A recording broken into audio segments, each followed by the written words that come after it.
Okay, so here we go. Today starts the refurbish of the NexDome. It's got some major issues that need to be fixed. This dome's about 4 years old and been nothing but trouble since I've owned it. So I took the dome off this morning, and this was really not that hard. What I did is I took 3 2x6s. I actually took these round dowels and laid them up underneath the dome to lift it off a little ways. And then I put 3 2x6s down here to the ground and staked them on the end so they didn't slide. And this rolled right off, slid right off. Real easy, no problem. So that's the beginning there. Get the dome down here. And the first thing we're going to tackle is these rails. I don't know how well you can see that, but they're rotten. They're falling apart, and they're worse in the back. And so they got to come off and come up with a different solution. You can see right there how bad that is. That's really, really terrible how bad those come apart. And to buy these from NexDome, it's they're not the rails aren't real expensive. Like, I don't know, $150 or $175. I don't remember. But the shipping is more than the cost of the. So it would be $400 and some to replace those for 4 little pieces of plastic, which I think is ridiculous. So I'm going to get it all apart here, and we're going to take a look. I think I got some ideas. Somebody on Cloudy Nights gave me an idea about doing away with the wheels and just letting it ride.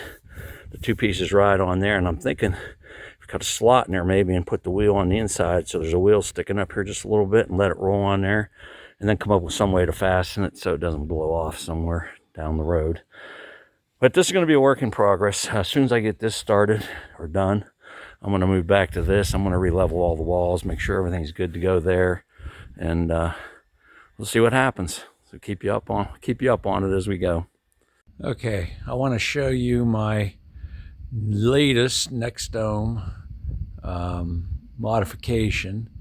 As a lot of you know that own NexDomes have had them for a while, that the rails that the wheels ride on are pretty much junk. They lasted about 4 years on mine, and then they started falling apart.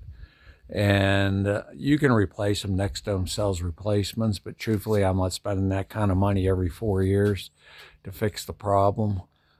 So I came up with a different solution. Now my shutter is manual. This is like right here at the back porch of my house. And so I can walk out here and open my shutter.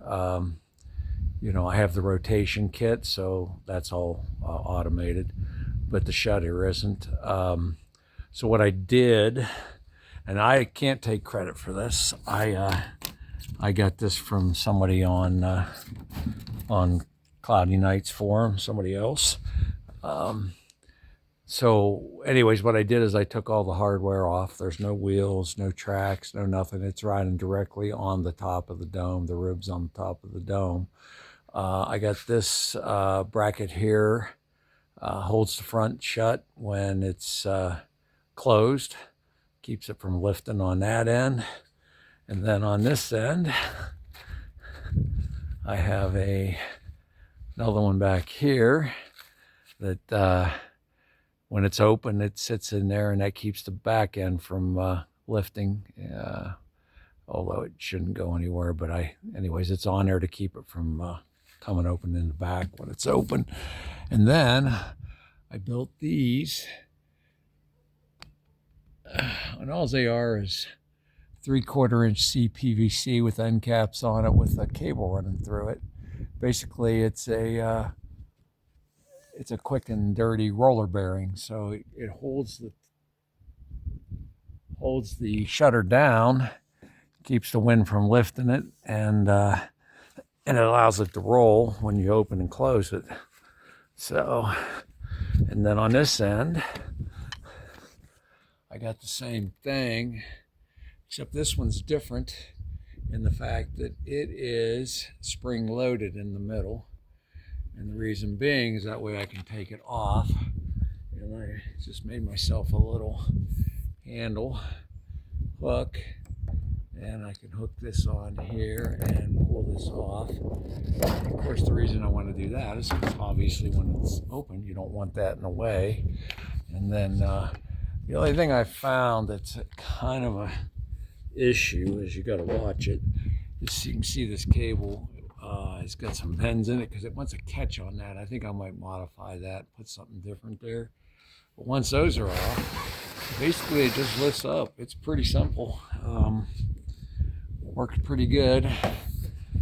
And nice thing is there's a couple advantages. It opens further, and it actually is, when it's closed, it seals better. There's no gap at all.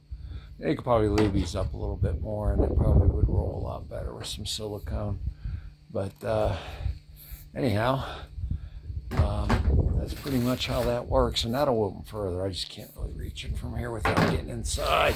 You see it goes back quite a ways.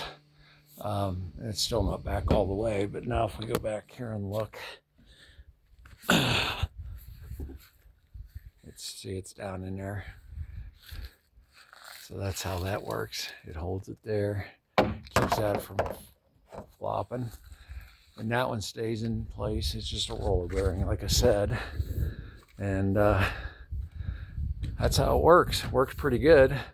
Again, I'm all manual with my shutter, so it works good for me. And then closing is just the opposite, which I don't know if I can do from this angle. Oh, it's a tough angle, but I can.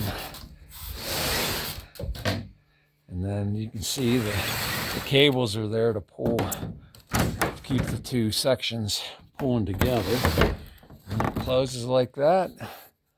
And actually, I think I like to push it back a little bit because it tends to pull it a little further. And then just grab this and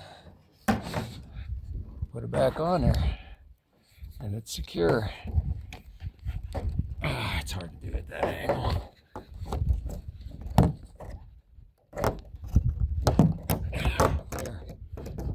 There you go.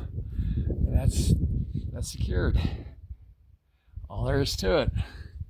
Works real good. Real happy with that.